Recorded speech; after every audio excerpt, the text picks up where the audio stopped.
I want something to be stable and good and right, and that I'm able to experience or bring into being, whether it's, pulling weeds out of a flower bed, or whether it's fixing a light, or whether it's sitting in a study where, you look at a bookshelf and go, man, this is good. This brings me joy. Like it, but it's not the larger story.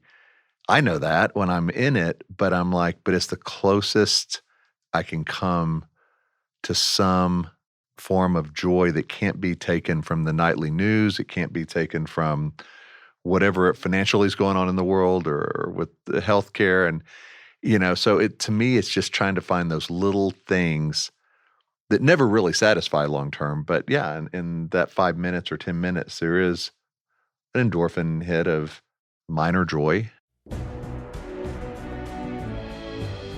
Friends, welcome back to the Wild at Heart podcast here in the week of September 27th. In part 4, the concluding episode of our series around caring for your heart in an hour like this, and just how nuts this particular moment in time is, and how important it is that we be aware of that, and so that we can shepherd our hearts. And with me this week in the studio, Alan Arnold and my son, Sam Eldridge. Hey, guys. Thanks for having us. Hey. I'm inviting different members of the team in each week because it's so helpful to have another perspective, to have, oh, wow, well, this is what my life's been like, or, oh, hey, I was reading, this piece. So it's really great to kind of enrich the podcast in that way. So we got enlisted for the How Do You Medicate episode. Yeah. So let me just review for us, and again, listeners, you can get a ton out of this podcast if you haven't heard the series, but it'd probably be better if you kind of go back and pick up parts 1, 2, and 3. But let me review for a moment. It sort of goes like this. We entered the COVID-19 pandemic of 2020 worn out by the madness of modern life. That's important. Like, it wasn't just the pandemic that clobbered us. We had been softened by the comfort culture, but also worn out by it in a strange, Right. kind of mixture of weirdness. When your biggest trial in your day is that there's a super long line at Starbucks, or that your phone battery dies, it doesn't exactly build resilience. Right. Okay. All right. So we come into the trauma of the last, 18 months, worn out by modern life. And then we got steamrolled. Then we just got clobbered. Our humanity got clobbered, not just by the pandemic. And all this stuff is still rolling out, right? The vaccine passports and all the tension around all this. It's all the socio-drama around it that wore us out. And now we're currently trying to find recovery. We're trying to find relief, but we haven't actually paid the bill yet on the pandemic. And so in this compromised condition that we are all in, we are facing some really challenging moments and some really critical choices that Jesus warned us about, has some really good counsel for. And so just by way of review, what we're saying is it would be a really good idea to take the strength of your soul seriously at this time. Let's go back to, I want to start in a fun place, or a fascinating place to me.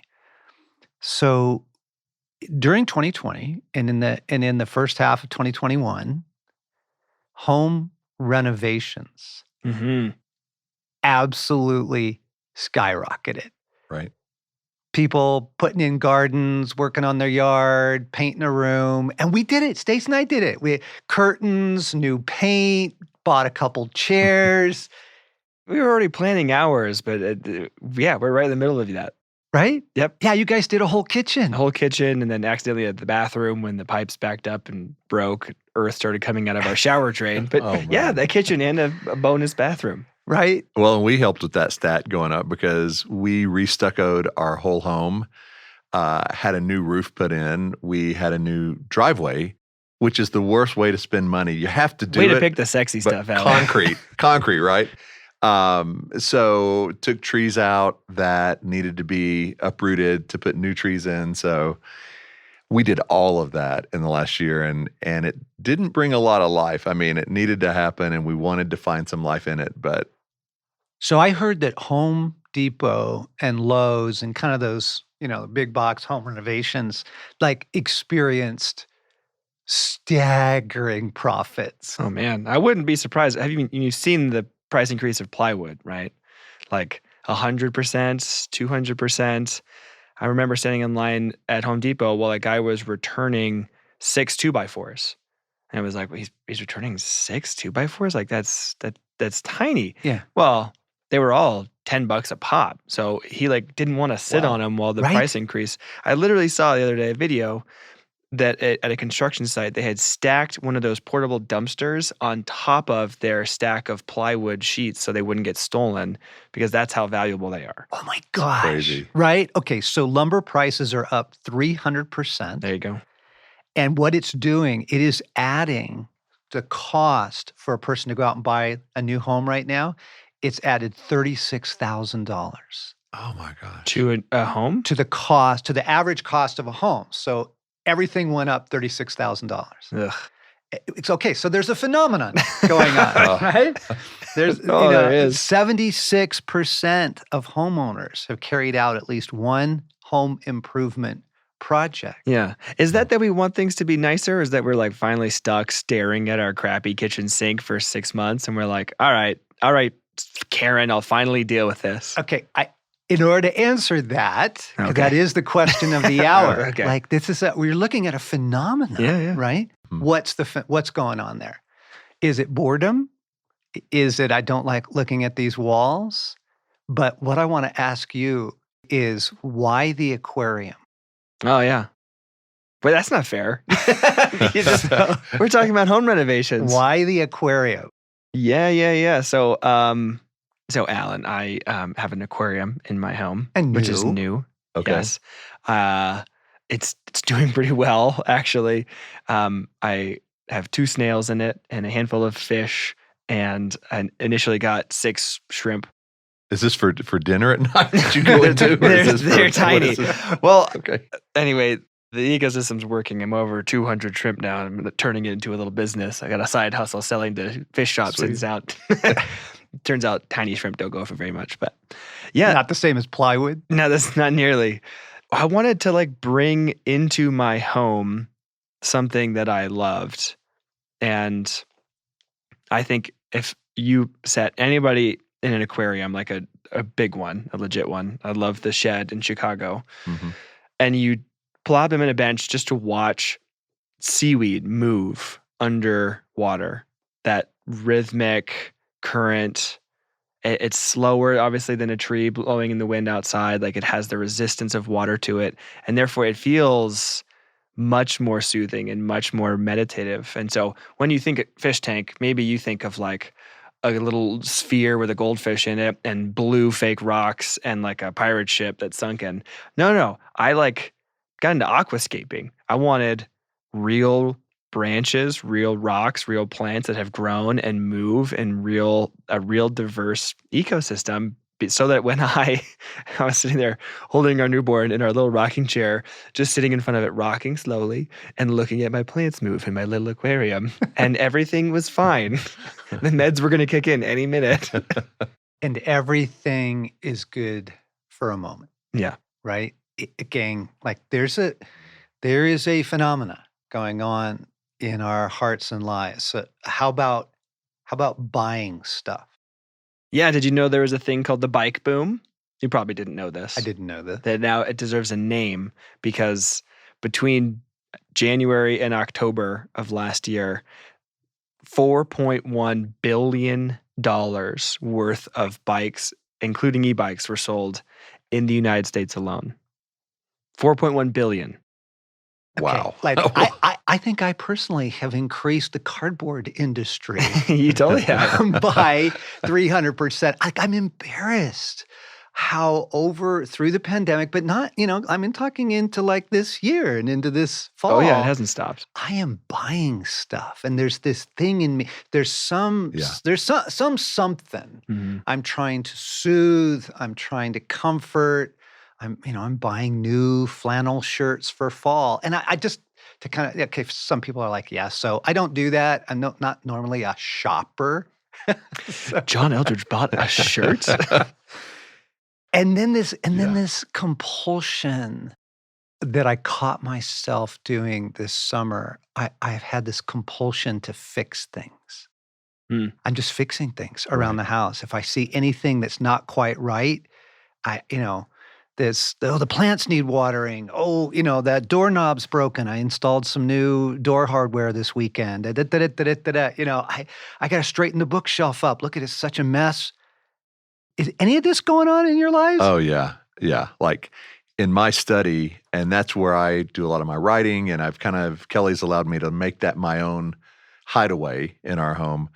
And I can't tell you over the last few months how many times I've redone the books on the bookcase because I'm trying to find, and I'm realizing I'm just trying to find order in some place that can be a sanctuary away from the craziness of everything I can't control, but I can get the bookcase looking really good, or I can straighten things out in this place to where I can go, kind of like your aquarium, where it's a place I can go and just sit and feel at peace for a minute. Yeah. So is it by genre or by color? You kind of do that nice little rainbow Yes, transitioning it's been thing. all of those things. It's just constantly changing. Craig would be so happy. He spent hours rearranging his bookshelves. Yeah. Yeah. Yeah. Well, okay. So I'm out for a bike ride with a friend through the Garden of the Gods, which has become a place we couldn't go actually over the last year and a half because there's been so many people. It has been bumper to bumper through this park because people are out. And Yeah, beautiful city park for those who don't know what that is. $4.1 billion in bike sales. So like everybody's cruising around on these e-bikes all over the place. Yes. So I'm out there on one morning when it's quiet, and out of my mouth sort of accidentally comes I'm convinced if I had a more rigorously outlined day, I would be happy. And I said it while passing somebody, and the person like straight up guffawed as we were biking by. I'm like, man, I'm just convinced like what I need is, and now some strangers laughing at me as I'm biking past them. But it's a little bit of that. Like it's a little bit of, I want more structure, more control because everything feels like it doesn't have any. And I don't do what you do, which is wandering around fixing stuff. I walk into my house and I'm like, oh man, there's so much stuff that needs fixing, and I am the first among them, and I don't know how to even begin going around and making the handle on my sink faucet. It's a brand new faucet, but it's come off, and the way I have to tighten it is I have to get like a screw in from the base, but the way it's installed, there's a countertop in the way, and if I rotate it the other way, it's facing away from me, and there's a backsplash in the way. So I don't know what inch-long screwdriver I'm supposed to use to fix my sink handle, but you just get a little tiny handyman to come help you. But John, to your point about fixing things, last night, Kelly and our 16-year-old Chase and I were having a ping pong tournament down in the basement, having a blast. And I realized toward the very end, one of the lights up in the ceiling not only was out, but it was hanging a little. And you know how the floodlights will, like it actually was coming apart, the light was. Yeah. And so when I pulled it out, it left the little screw part Ooh, in. yep. And Kelly's like, not a big deal, just, get that over the weekend. And I'm like, no. I right now, I have got to get it. And I spent an hour and a half, and I ended up fixing it and making it right with a lot of tools and ladders. and super glue. And super glue and duct tape. But the point was, it felt like the night couldn't be right. Like something in me compulsively had to make some little something right before the night ended in a day where a lot of stuff I couldn't make right. Okay, so it's that. It's the compulsion. What is this compulsion to buy stuff, fix stuff, renovate, organize bookshelves? I mean, just anything we can do. Name that. What is this shared compulsion? If you could put words to it, like tap into that for a moment. I almost don't want to. I feel like it feels thin, that space. If I Like, like I tap don't into it, touch I'm that. gonna push right through the other side. It's what it feels like. It just What are you looking for? yeah, right. Like it feels like I get there, I'm gonna discover that there's like a me that's rocking in the fetal position that's saying like, just leave me alone for a minute and let me buy my things because it gives me an endorphin rush for 30 seconds. Yep, and that's okay. That's okay, everybody. We're not gonna take away your Yeah. bike boom. Right? For me, I think it's I want something to be stable and good and right, and that I'm able to experience or bring into being, whether it's, pulling weeds out of a flower bed, or whether it's fixing a light, or whether it's sitting in a study where, you look at a bookshelf and go, man, this is good. This brings me joy. Like it, but it's not the larger story. I know that when I'm in it, but I'm like, but it's the closest I can come to some form of joy that can't be taken from the nightly news. It can't be taken from whatever financially is going on in the world, or with the healthcare. And, so to me, it's just trying to find those little things that never really satisfy long term. But yeah, in that 5 minutes or 10 minutes, there is an endorphin hit of minor joy. Yeah. Yeah, I guess now that you mentioned, I've been like puttering a lot, and I thought this was just something that like old British men did. I didn't know that like we could do this as an American. But I'll like go out in the garden and, there will be all of the chaos of the day, and there'll be the news chiming for attention and social media and the latest tragedy, because there always is a latest thing to be horrified about. And I'll go outside and I'll like pick dandelions kind of like slowly and inefficiently. We've got this little like hand trowel. We bought the fancy like stomp on it 3,000. It'll take care of them forever. I like the hand trowel. Like I like that it's slow, and then I like that I can just kind of mosey through the yard. I don't know. Maybe it feels like putting the blinders on. Maybe it feels like just creating a space that's quiet for a minute. Mm. And what I want to say in all kindness is because your soul needs to, right? I'm realizing my latest is we love summer. Summer is both Stacy and my favorite time of year. And we're deep into the transition now into fall. And what's going to happen is all of our annuals, all of our flowers, the flower baskets, the flower pots, the things that we have on our front porch and back porch to just make things beautiful and a nice place to be. Those the clock is ticking. But no, no, sir.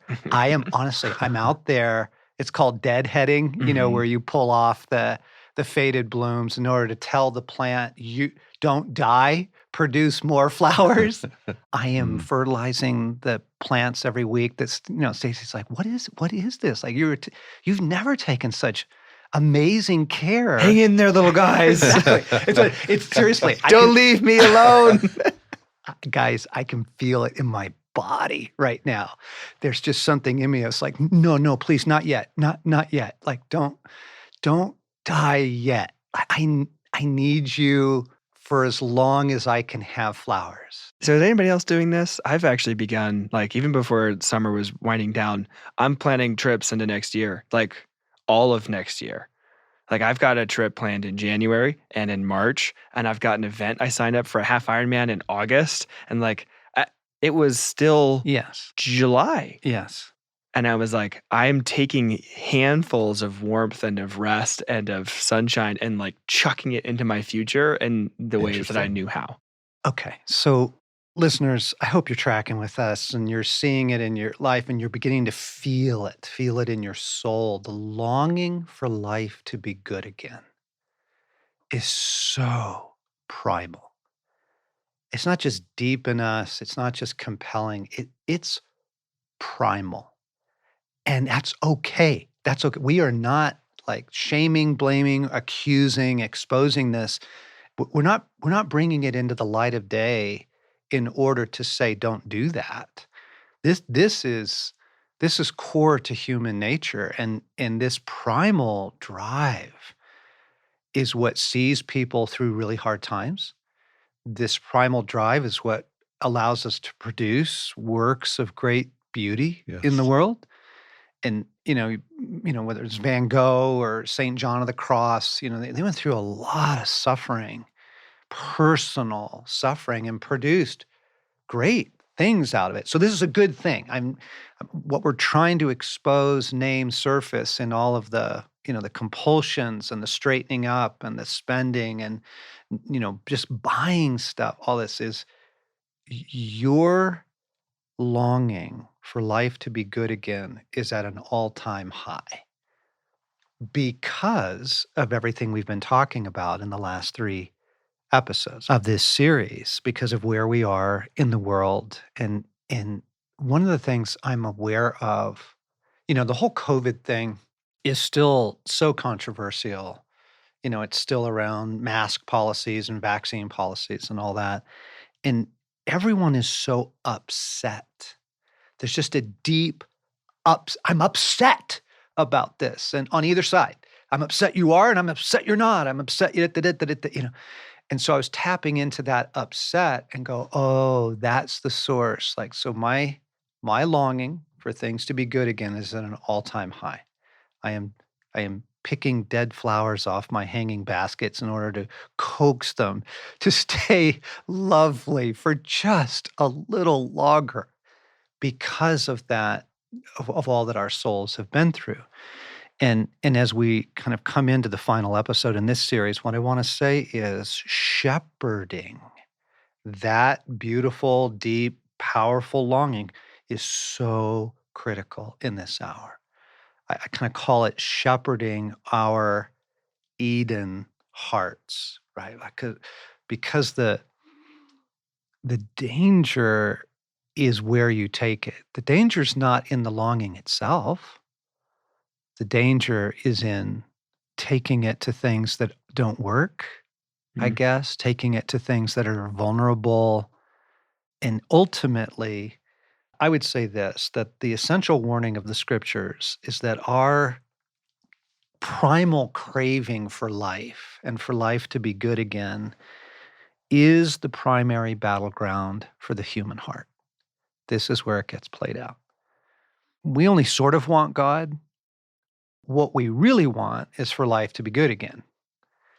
And if God seems to be helping with that, awesome. We believe. Yikes. Right? Yeah. And if he doesn't, well, we'll get back to him later. We'll get back to him later. And meanwhile, we're going to chase whatever we think will fill our famished craving. And this just feels like a really vulnerable moment for human hearts and souls. And I watch it taking place. I'm watching the ancient battle for the human heart play out in my soul right now because I'm upset and I'm traumatized and I'm trying for life to be good, all that. Well, the Eden longing, the way that phrase, John, when you speak it, impacts me. It's a deep level. It's almost like an awakening that pulls me into something I didn't realize I had lost because, yeah, we want things to be good again, normal again, but it only takes a minute of pausing to go, but normal pre-COVID wasn't Eden. It was normal, and it was a lot better than being locked down and a lot of what we're facing now, but it wasn't Eden. And so it reminds me, as you say that, the deeper longing that I have, and I'm guessing we all have, is not just for things to be like they were in 2018 or 2012 or whatever, however far back you want to go. We need to go further back. Like, how did God design our hearts and our longings? Because if all we get out of this is back to where we were, you used to begin every podcast with these words about the reality we're in and how we need to wake up and guard our heart. Yeah, this is a gnarly time to be a human being. Right, and that was before all this, right? Yep. So anyway, the Eden heart Yeah. That phrase is so helpful for me. Yeah. Sammy, you don't have a happy look on your face right now. No. Oh, yeah, you're pushing my buttons, man. Like the confession of I don't turn to God. Like when that's working, great. I feel myself being more fragile than pre-COVID because we've weathered through this thing. We're still in the middle of it. There's still human atrocities going on all the time. I feel like people in general aren't safe.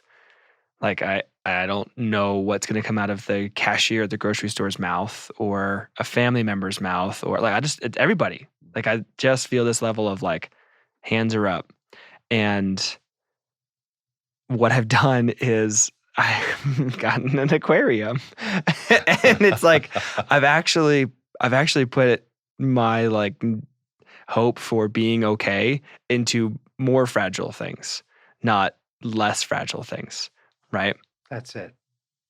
So that's where the look on my face. I'm like, "Ooh, oh, no." That's it. That's why it all feels so vulnerable right now. Mhm. One of the dangers of hypothermia is fascinating. When you are in the late stages of hypothermia, you get really sleepy, and all you want to do is just lie down and go to sleep. And sleep just feels like bliss. Just let me get, and you will die. Like that's what your body's doing. It's Don't you also start taking layers off? yeah, your body Mhm. it sends these signals that you're actually hot, so you start stripping your clothes off in late stages of hypothermia. But that longing for relief, just let me lie down for a minute. I'm just gonna rest for a minute. And all the mountaineers and people and some other things are like, don't succumb to that. Mhm. Do not get up, move, walk around, slap yourself. Recognize what's taking place is that longing for, come on, just let me lie down, is actually your most vulnerable moment.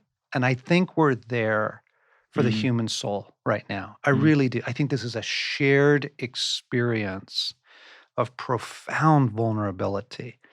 And thus this series and what we want to offer here in the final episode of this series. But again, I'm going to tell you, we're going to carry on with resilience and some of the graces of God for resilience into the fall. But is the idea of shepherding your Eden heart. Jesus, a couple times in the Gospels, I'm thinking of John 14 as one, where Jesus says, "Do not let your hearts be troubled." I'm like, what? Let? No, like, I just thought that was no, hearts just get troubled and then you figure out your way out of it. Yeah. But Jesus says we actually have this rich capacity to shepherd the life of our heart. You can choose where you take your heart. You can choose what to do with these profound longings for life to be good again. And I think that's our primary work in the days ahead is, wow, my longing for life feels like an all-time high right now. And I'm aware that God feels kind of optional to that and actually frustrating. Like if he's helping, great. If not, I'm frustrated. Yeah. God's actually just a little slow. It would be the way that I would say it. It just takes a while. And that beer does not take very long. Yeah. And that lily that's blooming in the backyard does not take very long. Yeah. So Yeah. here's what I want to ask you. You weren't ready for this question, but I think spontaneous is better. Coach yourself. You know your strengths, you know your weaknesses, you know your tendencies. If everything we've said in this series is true, if this is what's playing out now in the world, and we're living at this extraordinarily vulnerable moment for the human heart and frankly for our faith, Mhm. for our life in God, how would you counsel someone like you? How do we shepherd our Eden hearts?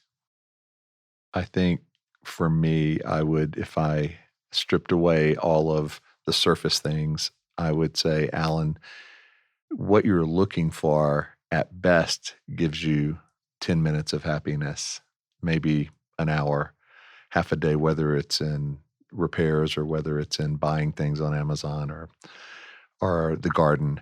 But what would your life look like if you stripped all that away and said the only guarantee is God? How would that change your pursuit of life every day if that was your number one source for comfort, for restoration, for relief?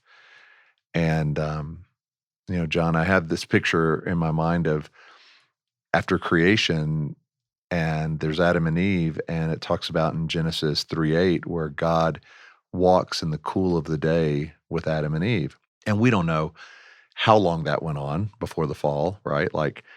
But that's what I want more than anything in my life. I want to walk with God through the storms and the cool of the day. And So coach yourself there. What would you do this week? so what I would do this week is say, when things start to feel uneasy and when things start to feel overwhelming, turn first to God. Look first to him. And some of those other things aren't bad at all. Nope. But, I would coach myself to pause and look to him first, ask for his interpretation, ask for his presence, ask for his fathering, and see where that leads. Then it probably would look different every time. And that's great. That's what walking with God, that's what we're supposed to do as sons and daughters. And so that's what I don't do enough of. I turn to the quick, the fast, the easy, and it just doesn't last. Well, not only does it not last, I think it's setting us up for a deeper loss of heart. And so that's why I'm asking, like, what coach yourself, Sam. Coach what do you recommend? Yeah. Oh, do we want the unedited? This is supposed to be raw, right? So my initial response was, get to Costco and buy all the beer, Sam. Stock up, Sam. You can. And then I'm like, oh no, that doesn't work. I saw somewhere people sort of making fun of this season that adulthood is constantly saying, after this weekend, things will calm down. So my initial reaction is, oh, well, I'll just do less things. I'm going to create space. But realistically, I don't have the ability to slow everything down, much as I would like to. There's just a pace that I can't control. But I think if I'm honest in looking at me and coaching me, saying like, no, there actually are lots of opportunities in a day where you can choose something else. And I know how well I respond to sitting and doing like a 15-minute pause. And it actually needs to be that long, but it's like I sit on the floor, I sit with my back up against the wall, I focus on my breathing, and I genuinely do like have to take that long to let go of everything and then turn towards God and have that be something that's chosen daily. Because I'm doing other things with that 15 minutes. It's just getting a third cup of coffee, or it's watching the latest So trailer. what you just described was a process of recentering. Yeah. Okay, so like even to break it down, you sit down, start breathing, Right. focus on your breathing, and you begin to let things go. Mm-hmm. Yeah. Yeah. And the thing is like why I'm coaching myself in this, because I know like, Sam, you know the neuroscience. You know what this literally will rewire your brain. You will actually think and live healthier the rest of the day. And if you're able to maintain it for much longer. So it's like, I just don't know why I don't do that. But I don't. And that's one of those like, I need a practical, Yep. I need something where I go, Yeah. Sam, do this thing because you need it. Yep. Friends, you all know these things about yourself. You know your strengths, you know your weaknesses, and you have a history with God, gang. You know the things that bring you back to God. That in this vulnerable moment, I want to suggest a couple things. One is when I'm in the place of fixing something deadheading the flowers, fertilizing them one more time, when I am seeking life. I honestly, like this morning, I was rushing to get out the door. I had lots on my plate, big full day, but I got online to see if some of the supplies I need for my upcoming elk hunting trip were available. Like that there's the buying thing. I need to feel better, so I'm just gonna buy some stuff. When that's going on, I literally enter it. Enter your primal longing for things to be good again. Be aware of it, enter into it, and turn it to God. And say, I choose you. I choose you, God. You are my life.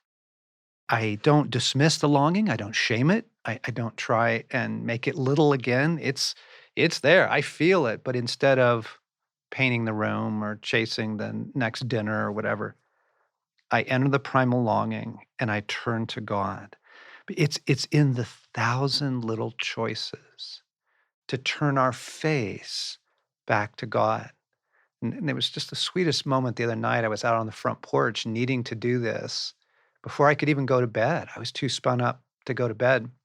I choose you. I love you right here in my longing for things to be good again. I choose you. I'm not going to plan that trip right now. I'm going to take all that desire and I choose you, God.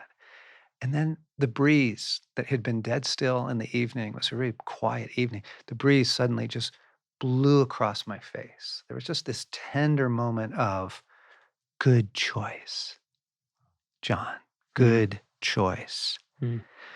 I want to also recommend to folks, and we'll go more into resiliency this fall, but in Luke 21, that's Luke's version of Matthew 24. It's the Olivet Discourse where Jesus is giving urgent, loving counsel through living in this moment. He says, keep alert at all times. And I think in that moment, it's just be aware of what you're doing Mm-hmm. and pray that you might be strong enough to escape the madness, escape what the enemy's trying to do. He's trying to take us all out through these longings. Pray you might be strong enough. I'm like, whoa, I need to know more about that. So I started like digging into it, looking it up. The word strength there is only used twice in the New Testament. It's a Greek word, kataskuo, and it's used by Jesus twice here. And the other place he uses it is when he's talking about his church, and he says, and the gates of hell will not prevail against it, will not win. So kataskuo is the strength that prevails. It is an overcoming strength. It is a victorious strength. It is the strength that wins. Pray for the strength that wins. Pray for the strength to escape the madness. Pray. I think we begin to ask God on a daily basis, Lord, I need that. I right now, I need the strength to not get taken out by the sadness of the world, the drama of the world, the upset, Yes. Get upset about this, get upset about that, like all that. I need the strength for that, but I also need the strength to choose you in an hour where it just feels like, man, the thousand subtle temptations are to choose something other than God. And I think that's where we begin slipping into the whatever, I'll get back to God later. I'm chasing life now. And that's a super dangerous place. So kataskuo is like a valiant strength. It implies a fight, right? It means that you can prevail over an enemy. That's what the context is, like a combative strength. And it implies an enemy that we can and will get victory over. Like we will be the victorious side of this contest through kataskuo. And I appreciate that he says, ask for it, right? This isn't self-generated. But that kind of strength you're naming, it just stands out to me that it's not, society right now is selling us comfort, escape, and safety. And can I add global denial? And denial. Just absolute delusional denial. What a buffet. That we're back. Things are good. We're out of it, folks. We're sailing now. Things are good again. I'm like, what the? Like, Yeah. yeah. But the strength that you're naming there's a boldness and there's a determined, like Flint, you set your face toward what matters. And that to me calls something up in me that none of those other things do, that feel more numbing or more retreating. Yes, right there you go. Yeah. Right. There's almost a surrender. Okay. I think this is also fascinating. And in the Olivet Discourses, when he's talking about the strength that prevails, he first says, do not let your hearts be weighed down. Okay. Love that. He says, do not give yourself over to drunkenness and dissipation. And I'm like, why would he choose alcohol in a moment where he's trying to warn the world about, the need for their life to be good again and to please, please, please give that over to God. And then I realized, those of you who are kind of comfortable having a glass of wine with dinner, that sort of thing, Jesus was, he got accused for it, shows up to the wedding at Cana with 180 gallons of wine. So why does he choose that? And I'm aware that there is a kind of turning to our comforters that actually is surrender. It's literally the white flag, and we all do it. You get home at the end of a hard day, you got the night shift, you get home in the morning, and you just want to binge. You just want to let me sit down in front of the TV and I just want to drink, and not in order to get drunk, but there's an enjoyment of the things of this world that's joy and celebration and goodness, right? But there's a turning to the things to comfort us that's really a kind of giving up. It's just a whatever. Right now, I don't care. I just want this. And Jesus saying, whoa, whoa, whoa, whoa, whoa, be careful with that. Yeah. And then he adds, and pray for the strength to overcome the madness, overcome what the evil one's trying to do to our hearts. I was reading a fascinating story the other day. I've been looking at survival situations and who survives and why through all kinds of things. And there was a climbing accident that took place on Mount Hood in Oregon that was made the news because it was like, whoa, it was pretty high drama. And what happened, this is back in 2002. So Mount Hood is a technical climb at that time of year. It's ice. And so you're using ice axes and crampons, these kind of cleats you put on your boots that have, very, Yes. very sharp tips, and you can like walk up ice, snow fields, that kind of thing safely. So 4 climbers have done the 5-hour climb they've made the summit, they've high fives, joy, take some pictures, they're coming back down now.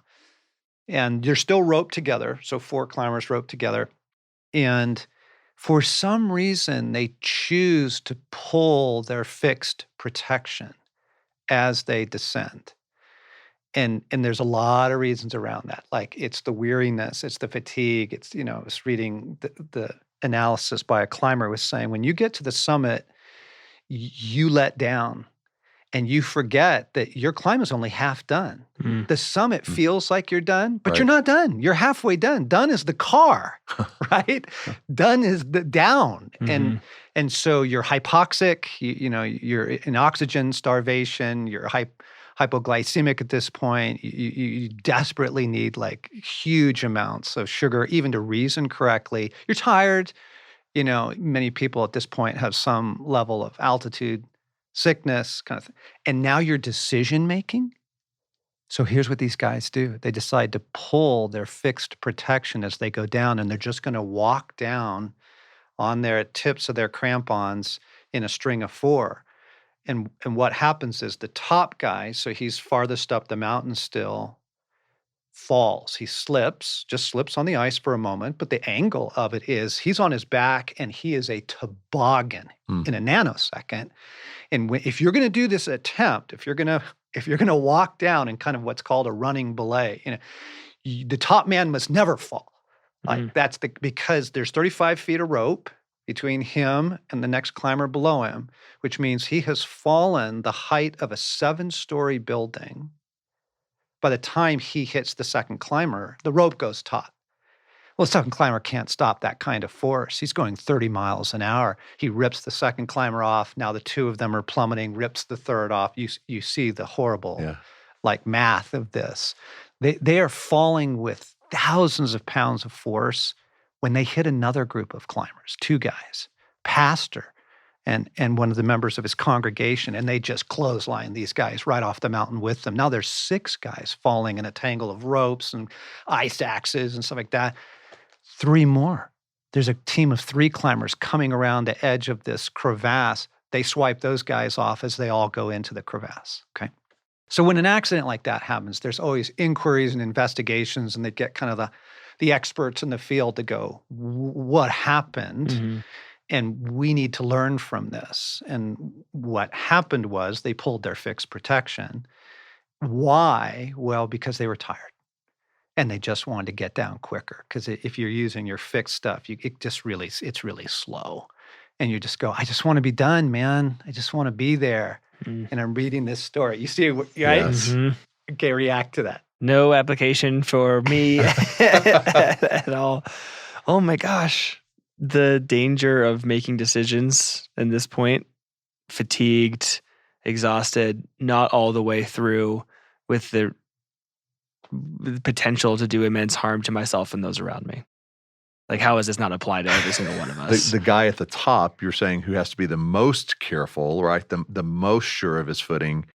As you're saying that, I'm thinking as a man, as a husband and a father, as we go, to some degree, so goes the family. And so like when we are living that unexamined life, or that we're chasing the wrong things and we slip and fall, look who we pull with us. Yeah. Yeah, gang, we're not down yet. We're not down yet. And we're exhausted and we're fatigued, and our longing for life to be good again is at an all-time high.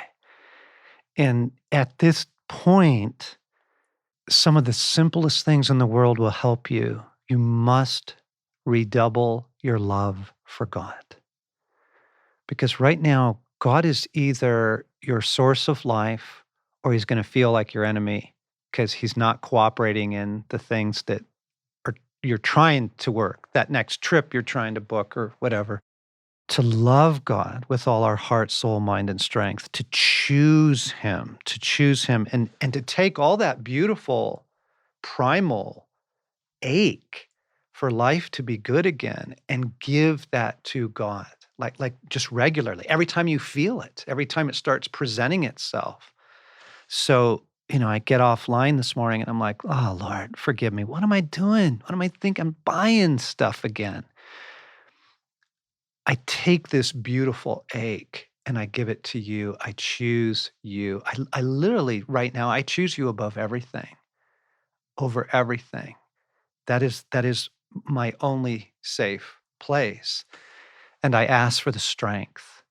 Give me the strength, as if I'm those guys on the mountain. Give me the strength to make good decisions right now. Give me the strength to choose you. Give me the strength not to go with the culture and the falling away that's taking place, that subtle pull in 1,000 decisions that's going to pull us right off the mountain. I choose you. I love you. And please, I need the strength that prevails. The strength, Lord, grant me that, imbue that in me.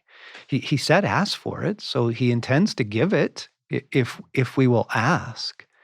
And that's what we want to put before you here as we wrap up this series.